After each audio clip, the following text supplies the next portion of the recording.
नमस्कार प्रिय दर्शकों, हाजिर हूं मैं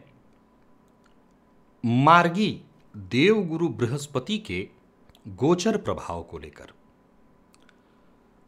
आज ही यानी 18 अक्टूबर 2021 को दिन में 10:58 पर देवगुरु बृहस्पति अपनी वर्तमान मकर राशि में रहते हुए वक्री से मार्गी अवस्था में आ गए और अब ये तैयारी है कुंभ राशि में प्रवेश करने की। गोचर कुंडली का एक बहुत बड़ा बदलाव होता है जब देवगुरु बृहस्पति, शनि, राहु ये ग्रह गोचर में राशि परिवर्तन या जिस राशि में है उसमें रहते हुए ही कोई परिवर्तन करते हैं, चाहे वो उनका वक्री होना, मार्गी होना। प्रिय दर्शकों, ये समय अब बहुत अल्पकाल के लिए, लगभग 1 माह के लिए है, इसलिए इस राशिफल को हम संक्षिप्त रूप में समझेंगे और फिर इसके बाद जब देवगुरु बृहस्पति का परिवर्तन कुंभ राशि में होगा हम उसकी बृहद चर्चा करेंगे। एक और बात आपको बताऊं कि गोचर कुंडली में बुध ने भी वक्री से मार्गी अवस्था में अपने आप को कर लिया है। तो बुध और गुरु यानी इस समय गोचर कुंडली में अगर देखें तो 3 ग्रह शनिदेव, गुरु और बुध 3 ग्रह वक्र अवस्था में थे। अब कोई भी ग्रह वक्र अवस्था में नहीं है। प्रत्येक राशि के जातकों के लिए देवगुरु बृहस्पति का यह मार्गी काल क्या प्रभाव लेकर के आने वाला है।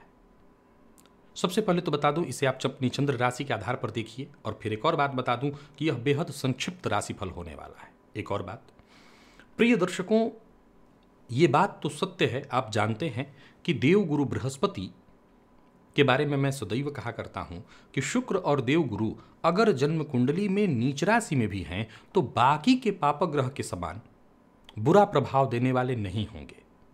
लेकिन एक और तथ्य है यहां पर कि अगर नीच राशि में इनके वक्री काल को देखें और नीच राशि में इनके मार्गी काल को देखें तो ये निर्भर करता है कई बार आपकी जन्म कुंडली में उनकी स्थिति के आधार पर। देखा जाए तो बहुत से ऐसे लोग हैं जिन्हें देवगुरु बृहस्पति का नीच राशि में वक्री होना श्रेष्ठ धन प्रदायक सिद्ध हुआ है और बहुत से लोग ऐसे हैं जिनके लिए वक्री होना देवगुरु बृहस्पति का श्रेष्ठ नहीं हुआ, तो उन्हें अब मार्गी होने से कहीं ना कहीं लाभ मिलेगा। तो शनिदेव के साथ भी हैं ये देवगुरु बृहस्पति, फलस्वरूप उनके नीचत्व में भंग यानी नीचत्व में कमी आ जाएगी। तो आइए हम लोग देख लेते हैं कि प्रत्येक राशि के जातकों के लिए देवगुरु बृहस्पति का यह मार्ग काल क्या प्रभाव लेकर के आ रहा है। सबसे पहले अगर हम चर्चा मेष राशि की करें तो देवगुरु बृहस्पति आपके भाग्येश, आपके व्ययेश होते हैं। अब इनका 10म भाव में गोचर करना, 10म के ये कारक होते हैं और मेष राशि के जातकों के लिए सर्वाधिक योग कारक ग्रह होते हैं। तो सर्वाधिक योग कारक बनकर के देखा जाए तो भाग्येश और व्ययेश बनकर के कर्म भाव में होना, नीच राशि में परंतु नीच भंग की स्थिति में होना, क्योंकि शनि और गुरु दोनों कारक हैं आपकी राशि से, तो उस अवस्था में यह समय आपके लिए ठीक ठाक सिद्ध होने वाला है, श्रेष्ठ सिद्ध होने वाला है। बल्कि ये कहें कि कुछ रुके हुए जो काम थे वो काम बनेंगे। हाँ, चूंकि हैं ये नीच राशि में, फलस्वरूप इनके परिणाम में आप 100% वाला प्रभाव नहीं देखेंगे कि एकदम से तुरंत अपना इन्होंने कोई रिजल्ट किया। लेकिन चूंकि नीच भंग हुआ है अतः काम बनेंगे। नौकरी में ट्रांसफर या प्रमोशन इत्यादि के लिए आप प्रयत्नशील थे तो ये काम बनने वाला है, भाग्य का साथ मिलेगा। आपके पिता को, अगर आप मेष राशि के हैं और आपके पिता को कोई विशेष कष्ट था, कार्य क्षेत्र में उनको असफलता का सामना करना पड़ रहा था वक्री काल में, तो देवगुरु के मार्गी होने से निस्संदेह उनको राहत मिलेगी और उनके कार्य क्षेत्र में कहीं ना कहीं उन्नति की स्थिति बनेगी। देवगुरु की दृष्टि धन भाव पर, देवगुरु की दृष्टि सुख पर और षष्ठ पर होने से 10म भाव से आपकी राशि से कहीं ना कहीं आपको धन इत्यादि को लेकर के थोड़ी चिंता रहेगी, परंतु ऋण इत्यादि से मुक्ति कराने वाले होंगे ये। तो धन को लेकर के चिंतित तो आप होंगे। हो सकता है घर का वातावरण भी कुछ बहुत अच्छा मैं नहीं कहूँगा, मैं बहुत ऐसा नहीं कह सकता कि घर में बहुत खुशियों भरा माहौल होगा, लेकिन ऋण और रोग से मुक्ति कराने वाला होगा यह समय। कार्य क्षेत्र में भी अगर आप देखें तो उच्चाधिकारी हो सकता है आपके लिए ऐसी स्थिति उत्पन्न कर दे या उच्चाधिकारियों से कुछ ऐसी स्थिति हो कि मतभेद हो, लेकिन आप हर तरह की परिस्थितियों को संभाल लेंगे। तो मेष राशि के जातकों के लिए बस इतना ही है कि यह समय शांति से अब निकलने वाला है, निकल जाने दीजिए। इसके बाद देवगुरु बृहस्पति लाभ में जैसे ही पहुंचते हैं, आपके लिए एक अद्भुत और अत्यंत श्रेष्ठ समय बन जाएगा, एक उच्च कोटि का राजयोग आपके लिए बनेगा। तो यह समय शांति से कटे, भगवान की आराधना करते रहिए, मंदिर में जाकर के दर्शन करते रहिए, विष्णु सहस्र नाम का समय समय पर पाठ करते रहिए, शांति से काल कटेगा। और अगर हम बात वहीं वृषभ की करें तो भाग्य भाव में है यह गोचर। अब देवगुरु आपके लिए अब लाभेश और साथ ही साथ अष्टमेश होते हैं, तो मूल त्रिकोण राशि अष्टम की होती है। ये पिता के स्वास्थ्य को कमजोर करेंगे। इनके वक्री और मार्गी में अगर देखें तो मार्गी काल फिर भी आपके लिए ज़्यादा अच्छा है वक्र की अपेक्षा। इनका वक्र काल आपसे के लिए जितना अच्छा नहीं था, उससे कहीं बेहतर इनका मार्गी काल आपके लिए बढ़िया होगा। हाँ, पिता के स्वास्थ्य में कमोबेश कमी लाएंगे, लेकिन धनागमन की प्रबल संभावनाओं को ये बनाएंगे। संतान सुख से लेकर के पराक्रम में आपकी वृद्धि, व्यक्तित्व में आपके निखार, समाज में मान सम्मान में भी कहीं ना कहीं नीच के गुरु वृद्धि। अब फिर से ध्यान रखिएगा कि नीच के हैं जरूर, परंतु शनि के साथ बैठे हैं। तो जब शनि के साथ हैं तो नीच भंग हुआ और भाग्य भाव के अति विशिष्ट कारक हुए। तो अति विशिष्ट कारक होने के कारण और वक्र अवस्था से बाहर होने के कारण वृषभ राशि के जातकों के लिए देवगुरु बृहस्पति का ये एक ही माह का समय सही लाभप्रद होगा, भाग्यप्रदायक होगा। तो आपके लिए यह बहुत बढ़िया है और इस टाइम का, इस समय का आप खूब लाभ उठाइए। पिता का सम्मान आप करते रहिएगा, उनके स्वास्थ्य का ख्याल रखिएगा। और घर के आसपास कोई मंदिर है तो मंदिर में जाना, मंदिर का दर्शन करना, मंदिर की साफ सफाई, विष्णु सहस्त्रनाम का पाठ इत्यादि करना। मद्यपान मांसाहार से जितना हो सके दूरी बनाइए, झूठ बोलने से बचिए, देवता ब्राह्मण गुरु का सम्मान करिए। यह गोचर अति उत्तम बनेगा। मिथुन के लिए अगर आप इस गोचर को देखें तो अष्टम में है, वक्र भी ठीक नहीं थे और अष्टम में नीच भंग तो जरूर होगा, लेकिन स्वास्थ्य में कहीं ना कहीं कमी रहेगी। देखिए, देवगुरु बृहस्पति आपके कर्मेश बन करके अष्टम में होंगे तो कार्यक्षेत्र में थोड़ी परेशानी। सप्तम पति बन करके अष्टम में है तो जीवन साथी के स्वास्थ्य में परेशानी। हालांकि देखा जाए तो ससुराल से कोई संपत्ति मिलने वाली थी या ससुराल की कोई संपत्ति थी जिसके आप वाजिब हकदार थे, जो आपको मिलने वाला था, तो संभवतः संभावना इस बात की बनेगी कि उस संपत्ति की बात चले, वो बात बने। हालांकि फिर भी इसके बावजूद जो सपोर्ट चाहिए आपको ससुराल से वो प्राप्त नहीं होगा। अपनी वाणी पर आपको नियंत्रण रखना होगा। व्ययाधिक्य के कारण, खर्च बढ़ने के कारण आपको परेशानी होगी, लेकिन इसके बावजूद कोई चिंता करने की आवश्यकता नहीं है। कहीं ना कहीं से धन की व्यवस्था होगी और काम होगा।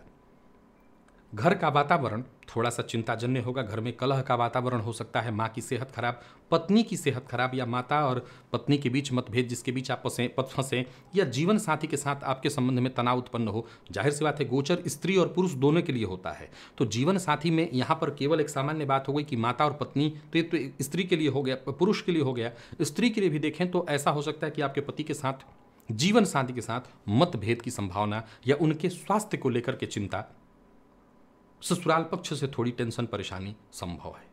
तो मिथुन राशि के जातक वक्र अवस्था में फिर भी कुछ ठीक वक्र अवस्था में भी कोई बहुत खासा महसूस नहीं कर रहे थे और अभी भी कोई बहुत अच्छा रिजल्ट आपके लिए देवगुरु बृहस्पति से आपको नहीं मिल पाएगा। बस अपने खान पान पर नियंत्रण रखिए। घर के आसपास किसी मंदिर में दर्शन करिए। ये जरूर है कि जस्ट अभी देवगुरु बृहस्पति जैसे ही परिवर्तित होकर के भाग्य में पहुंचेंगे मार्गी अवस्था में, ये समय आपको दिन दूना रात चौगुना आगे बढ़ाने वाला होगा और जो बीते दिनों में आपने कम पाया उसकी भरपाई होगी। तो मंदिर का दर्शन इत्यादि करते रहिएगा, गो ब्राह्मण का सम्मान करते रहिए, गुरु का सम्मान करते रहिए। बस शांति से इस समय को काट लीजिए। और बात अगर हम कर्क की करें तो सप्तम में है यह गोचर। देवगुरु आपके लिए अगर देखें तो भाग्येश और षष्ठेश बनकर के सप्तम में गोचर करेंगे। व्यापारिक दृष्टिकोण से यह समय उत्तम होगा। पार्टनर के साथ किसी बात पर मतभेद या मनभेद है तो उसे दूर करके अपने आप को आप ठीक स्थिति में लाइए। भाग्य का साथ भी कहीं ना कहीं मिलेगा, परंतु स्वास्थ्य में परेशानी आपके भी और आपके जीवन साथी के स्वास्थ्य में भी परेशानी आएगी। कार्यक्षेत्र में काम बनेंगे जरूर, लेकिन थोड़ी बाधा उत्पन्न होगी, डिले होगा। काम बनेगा सब, लेकिन थोड़ा रुक रुक करके, देरी से। तो घबराइएगा मत, काम होगा, देरी होगी बस। आय में वृद्धि दिखाई पड़ रही है, समाज में आपके मान सम्मान में वृद्धि दिखाई पड़ रही है, आपका व्यक्तित्व भी कहीं ना कहीं भव्यता को प्राप्त हो रहा है। पुरुषार्थ में, पराक्रम में वृद्धि होगी। नए व्यापार की रूपरेखा आपने बना रखी है तो आपके लिए यह गोचर ठीक है। बल्कि मैं ये आपको कहूँगा कि देवगुरु बृहस्पति का ये जो काल है आपके लिए, वक्र काल तो खैर ठीक था ही, मार्गी काल भी कोई बहुत खराब नहीं है। आने वाले समय में गुरु अष्टम में जाएंगे, आपके लिए यही समय ज़्यादा उत्तम है। इसी समय का आपको लाभ उठाना चाहिए। इसी समय में कोई नया डील है, कोई नई बात है, कोई नया रोजगार शुरू करना चाहते हैं, यही समय है आपके लिए। इस समय का आप फायदा उठाइए। केसर का तिलक अपने माथे पर लगाइए, विष्णु सहस्त्र नाम का पाठ करिए, सोने का छल्ला तर्जनी उंगली में धारण करिए, उससे आपको विशेष लाभ मिलेगा। और सिंह के लिए यह गोचर षष्ठ में है। षष्ठ में शनिदेव है, सो चिंता की कोई आवश्यकता नहीं, यह गोचर आपके लिए ठीक है। वक्री अवस्था में भी देवगुरु ठीक थे और नीच राशि में ऐसे भी हैं तो भी ये ठीक है, कोई दिक्कत नहीं आपके लिए। शत्रुहंता की स्थिति ही बनेगी, हालांकि पेट में थोड़ी परेशानी आपको रहने वाली है और बढ़ जाएगी। पेट से संबंधित परेशानियों की प्रबल संभावना बन रही है। अब देखा जाए तो देवगुरु आपके लिए पंचमेश और अष्टमेश बनकर के षष्ठ में गोचर करेंगे। इनकी दृष्टि पड़ेगी कर्म पर, इनकी दृष्टि पड़ेगी आपकी राशि से व्यय पर और साथ ही साथ इनकी दृष्टि पड़ेगी आपके धन भाव पर। तो धन खर्च तो कराएंगे ही कराएंगे, क्योंकि खर्च पर पड़ रही दृष्टि, धन पर, संचित धन पर भी दृष्टि पड़ रही है। अब षष्ठ भाव में बैठे हैं तो हो सकता है कि होगा आपके अच्छे के लिए, होगा आपके अच्छे के लिए, परंतु वो व्यर्थ का खर्च ही महसूस होगा। उदाहरणार्थ, अगर आपको कोई पुराने समय से रोग चला रहा है, कोई पुराना रोग है जो ठीक नहीं हो रहा था, हो सकता है बड़ा खर्च लग करके अगर आपका रोग ठीक हो जाता है तो हुआ तो खर्च ही है, पैसे बर्बाद ही हुए। लेकिन अगर आप रोग से मुक्ति पा गए तो इससे बढ़िया क्या हो सकता है। तो इस समय की स्थिति जो मैं देख रहा हूँ वो कुछ ऐसी दिखाई पड़ रही है कि खर्च बढ़ेगा, परेशानी भी थोड़ी बढ़ेगी, लेकिन ऐसा नहीं है कि हम इस खर्च को, इस परेशानी को एकदम से खराब मान लें और ये कहें कि नहीं तो कुछ ठीक है ही नहीं। कुछ ठीक तो है ही है, सो चिंता की कोई आवश्यकता नहीं। खान पान पर आपको नियंत्रण रखना होगा, वाणी पर अपने नियंत्रण रखना होगा, व्यर्थ के दिखावे से बचना है, अहंकार से बचना है। जितना हो सके सात्विक जीवन अपनाइए, सात्विक विचारधारा ही आपको बचा सकेगी। तो एकदम खान पान पर भी आपको नियंत्रण रखना है और सात्विक जीवन व्यतीत करना है। केसर का तिलक आप भी लगाइए, विष्णु सहस्त्र नाम का पाठ करिए, गुरु गो ब्राह्मण सबका सम्मान करिए, तो यह गोचर अच्छा होगा। और स्वास्थ्य का जितना हो सके अधिक से अधिक, गुरुदेव अगर स्वास्थ्य में परेशानी ला रहे हैं इसका मतलब एक ही रास्ता है, मुंह पर नियंत्रण, परहेज। परहेज से ज़्यादा सुरक्षा कहीं नहीं मिलती। और कन्या के लिए देखें तो यह गोचर पंचम में है। अब देवगुरु बृहस्पति का वक्री काल आपके लिए कोई बहुत श्रेष्ठ नहीं था। और मार्गी काल की बात करें तो मार्गी होना बहुत हद तक, बहुत अच्छा नहीं लेकिन बहुत हद तक ठीक होगा, क्योंकि ये अति विशिष्ट कारक होते हैं पंचम में। अब आपके लिए देखें तो सप्तम और चतुर्थ पति बनकर के पंचम में सब संचरण करेंगे तो शनि के साथ ही संचरण करेंगे, और शनि पंचम में अच्छे नहीं होते। तो यह काल कहीं ना कहीं थोड़ी चिंता परेशानी तो आपको ऑलरेडी दे रहा है, लेकिन गुरु के मार्गी अवस्था में होने से आपको थोड़ी राहत मिलेगी, क्योंकि यहाँ से गुरु की दृष्टि भाग्य पर, जो कि उनका अति विशिष्ट भाव है, आपके व्यक्तित्व पर, जो कि बहुत अच्छा है, और साथ ही साथ आपके लाभ पर है। तो वो प्रभाव आपके पक्ष में आएगा, जो वक्री प्रभाव नहीं था वो मार्गी होने से आपको मिल जाएगा। तो कन्या के लिए यह समय ठीक माना जाएगा, बल्कि कन्या के लिए यह समय सपोर्ट करने वाला होगा, परेशानियों से बचाने वाला होगा। संतान पक्ष से कोई चिंता थी वो चिंता दूर होगी। संतान सुख के लिए आप प्रयत्नशील थे तो काम बनता दिखाई पड़ रहा है। विवाह इत्यादि से संबंधित कोई बातचीत नहीं चल पा रही थी, नहीं बन पा रही थी, प्रेम संबंध को विवाह में तब्दील करना चाहते थे, तो ये सारी बात बनती दिखाई पड़ रही है। नौकरी पेशा हैं उनके लिए भी, व्यापारी वर्ग उनके लिए भी लाभ के नए रास्ते बनेंगे, समाज में मान सम्मान बढ़ेगा। तो ठीक है, यह कन्या के लिए समय ठीक है। हनुमान जी की आराधना आप कर रहे हैं, करते रहिएगा। घर के आसपास किसी मंदिर में जाना, मंदिर का दर्शन करना, मंदिर की साफ सफाई करना, हनुमान जी के मंदिर में ही सब करिए। यह समय बहुत बढ़िया हो जाएगा, यह समय काफ़ी अच्छा हो जाएगा आपके लिए। और तुला के लिए मैं इसे बहुत अच्छा नहीं कहूँगा, न तो मार्गी काल न वक्री काल, दोनों ही कोई बहुत अच्छा नहीं है। घर में परेशानी की स्थिति उत्पन्न कराएंगे। ये तृतीयेश और षष्ठेश बनकर के चतुर्थ में जब संचरण करेंगे तो माँ के स्वास्थ्य में परेशानी लाना, घर के बड़े बुजुर्गों के साथ संबंध खराब कराना, कार्यस्थल पर बॉस के साथ संबंध खराब कराना, यानी स्वास्थ्य में परेशानी, कार्यक्षेत्र में परेशानी, नाना प्रकार की परेशानियों से आपको घेर देंगे। ये तो देखा जाए तो बल्कि अभी गुरु जब आपके पंचम में होगा तब भी थोड़ी बहुत परेशानी आपके लिए तब भी रहेगी, लेकिन जब कुंभ में प्रवेश करेंगे तो ज़्यादा अच्छा होगा, और जब मार्गी अवस्था में कुंभ में प्रवेश करेंगे तो काफ़ी अच्छा होगा। लेकिन अभी का समय तुला राशि के जातकों के लिए ठीक नहीं है। ये कई तरह की परेशानियाँ दिखा रहा है, व्यर्थ के व्यय, परेशानी, यात्रा, कष्टदायी यात्रा, यात्रा का लाभ न मिल पाना, कार्यक्षेत्र में भी जो उचित सफलता आपको मिलनी चाहिए थी, मेहनत के बाद होता है इंसान चाहता है कि हमें उचित सफलता मिले, तो वो उचित सफलता मिलती दिखाई नहीं पड़ रही। तो तुला राशि के जातक इस गुरु के मार्गी काल से बहुत ज़्यादा उम्मीद पाल करके न रखें। उपाय के तौर पर आपको वही करना है, घर के आसपास किसी मंदिर में जाइए, दर्शन करिए, हनुमान जी के मंदिर में जाकर के दर्शन करिए, मंदिर की साफ सफाई करिए, देवता, गो, ब्राह्मण, गुरु इनका सम्मान करिए, विष्णु सहस्त्र नाम का पाठ करिए, तो यह काल, यह समय शांति से निकलेगा। 1 महीने की बात है, वृश्चिक के लिए बढ़िया है। गुरु आपके लिए देखा जाए तो पंचमेश और धनेश बनकर के पराक्रम में जब गोचर करेंगे नीच भंग करके, तो यह अच्छा होगा। पराक्रम में वृद्धि, भाग्य में वृद्धि, आय में वृद्धि, दाम्पत्य जीवन में जो टेंशन, परेशानी, कष्ट, कलह की स्थिति चल रही थी वो कहीं ना कहीं दूर हो जाएगी। समाज में भी आपका मान सम्मान, पद प्रतिष्ठा, घर परिवार में भी कहीं ना कहीं खुशियों का वातावरण बनेगा। तो पिता के साथ अगर संबंध में परेशानी थी, मतभेद था, तो वो दूर होगा। देखा जाए तो यह समय आपको धर्म से जोड़ेगा, धार्मिक यात्रा कराने वाला होगा। धार्मिक दृष्टिकोण से यह समय काफी बढ़िया माना जाएगा। तो अगर आप ये कहें कि वृश्चिक राशि के जातकों के लिए समय उत्तम है, देवगुरु बृहस्पति के वक्री काल की बात अगर मैं करूं तो वो ज़्यादा मैं अच्छा उसको समझ रहा था, लेकिन मार्गी काल को भी मैं काफ़ी श्रेष्ठ समझता हूं। उसमें कहीं कोई दिक्कत नहीं कि आपके लिए यह समय उत्तम है। आप भी केसर का तिलक लगाइए और सोने का छल्ला तर्जनी में पहनिए। साथ ही साथ विष्णु सहस्रनाम का पाठ करिए, काफ़ी फायदा मिलेगा। धनु के लिए अगर आप ये देखें तो वाणी पर नियंत्रण अत्यंत आवश्यक है। देखा जाए तो गुरु का धन भाव में गोचर करना ठीक है, इसमें कहीं कोई दो मत नहीं कि आपके लिए स्थिति अच्छी होगी। मंगल के नक्षत्र में संचरण यहाँ कर रहे हैं, धनिष्ठा नक्षत्र में, तो वाणी की कड़वाहट से काम बिगड़ने वाला है। जो भी काम बिगड़ेगा वाणी की कड़वाहट से। कार्यक्षेत्र में सफलता है, मान सम्मान में अब वृद्धि होगी कि यश होगा कि अपयश, ये आपके ऊपर निर्भर करता है, क्योंकि सारा कुछ आपकी वाणी से जुड़ा हुआ है। खान पान पर नियंत्रण नहीं रखा तो पेट के रोगी बन जाएंगे। व्यय अधिक मत करिएगा, हालांकि भूमि भवन वाहन के सुख में वृद्धि होगी। यह गोचर काल रोग रिपु ऋण से आपको मुक्ति दिलाने वाला होगा। तो वहीं कार्यक्षेत्र में उचित सफलता, उचित सम्मान, वृद्धि, नौकरी में ट्रांसफर, प्रमोशन के लिए प्रयत्नशील हैं, तो यह काल आपके लिए उत्तम है, अत्यंत श्रेष्ठ है। धनु राशि के जातक भी इस समय वर्तमान समय में 7.5 की आखिरी ढैया देख रहे हैं। देवगुरु बृहस्पति का आपकी राशि से द्वितीय भाव में वक्र अवस्था में होना और अब मार्गी होना, मैं समझता हूं कि वक्र अवस्था कोई बहुत बुरा नहीं था आपके लिए, लेकिन मार्गी भी काफ़ी श्रेष्ठ होगा अगर आप अपनी वाणी पर नियंत्रण रखें, खान पान पर नियंत्रण रखें, तो जो पीछे के छूटे हुए काम, रुके हुए काम थे, वो कार्य बनेंगे।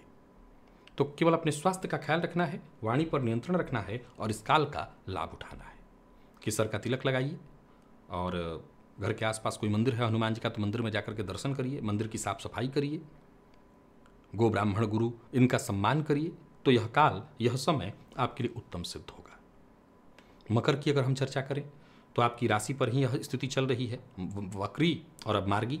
शनि भी साथ ही बैठे हैं, तो निचत्व से तो भंग होने वाली स्थिति है ही। कहीं ना कहीं देखा जाए तो मैं मकर के लिए काफ़ी अच्छी स्थिति कहूँगा।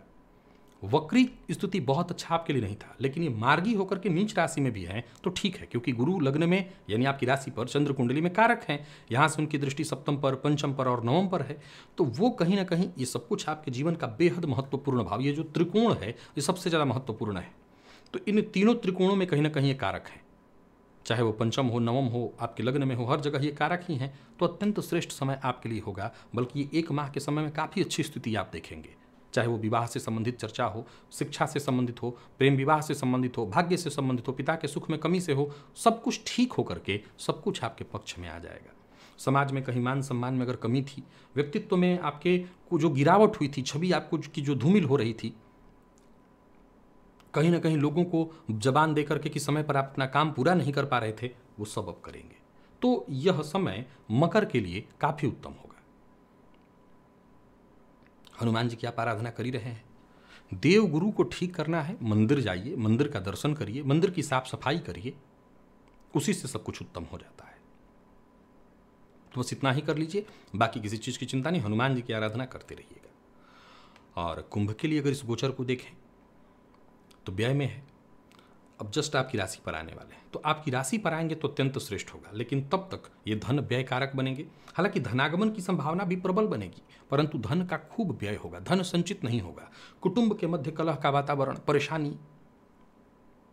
वाणी पर आप अपने नियंत्रण नहीं रख पाएंगे, कहना चाहते हैं कुछ और, सामने वाला समझता है कुछ और। वक्री अवस्था भी ठीक नहीं थी, ये अवस्था भी कुछ बहुत अच्छी नहीं है। ऐसा नहीं कहूंगा कि आय नहीं होगी, आय तो होगी, परंतु धन संचित तो बिल्कुल नहीं हो पाएगा। पुरुषार्थ पराक्रम करने के बावजूद जो रिजल्ट मिलना चाहिए वो न मिले। घर का वातावरण भी कोई बहुत श्रेष्ठ हो, ऐसा नहीं मैं कह सकता। कलह की स्थिति हो सकता है, ऋण इत्यादि चुकता करने में ही पैसा व्यर्थ चला जाए।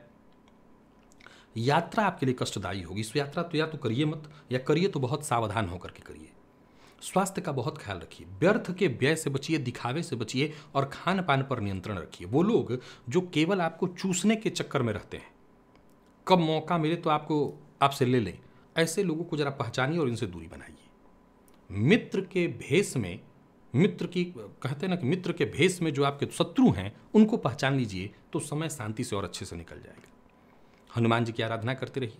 हनुमान जी के मंदिर में जाना, उनका दर्शन करना, मंदिर की साफ सफाई करना, देव गुरु ब्राह्मण का सम्मान करना, इससे यह काल, यह समय अच्छा होगा, आपके लिए शांति से निकलने वाला होगा। मीन के लिए उत्तम है। वक्रित है तो भी बहुत बढ़िया, मार्गी में और अच्छा, कोई दिक्कत नहीं, आपके लिए लाभ की स्थिति बनी रहेगी।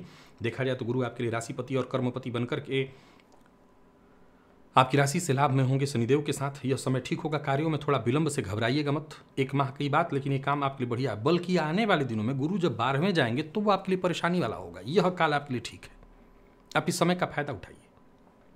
कोई नया कार्य शुरू करना चाहते हैं, कोई यात्रा करना चाहते हैं, विदेश से जुड़ करके कोई कार्य करना चाहते हैं, विदेश जाना चाहते हैं, काम बनेगा। संतान सुख दिलाने वाला, विवाह का सुख दिलाने वाला, दाम्पत्य जीवन में परेशानी है तो वो दूर कराने वाला, प्रेम संबंध में अच्छाई लाने वाला, पराक्रम में आपके वृद्धि करने वाला और पुरुषार्थ के कारण ही आप अपने जीवन काल में उचित सफलता हासिल कर सकेंगे। तो ये मीन राशि के जातक इस संपूर्ण गोचर काल से खूब लाभ उठाएं।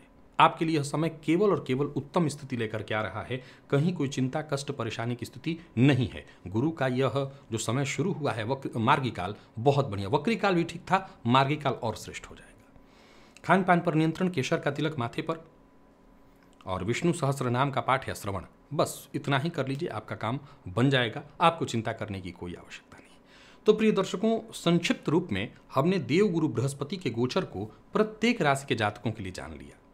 बृहद चर्चा जब देवगुरु बृहस्पति कुंभ राशि में प्रवेश करेंगे, जस्ट कुछ ही दिनों की बात है, तो वो चर्चा लेकर के मैं आप सबके सम्मुख उपस्थित होऊंगा। तब तक के लिए इजाजत दीजिए। नमस्कार।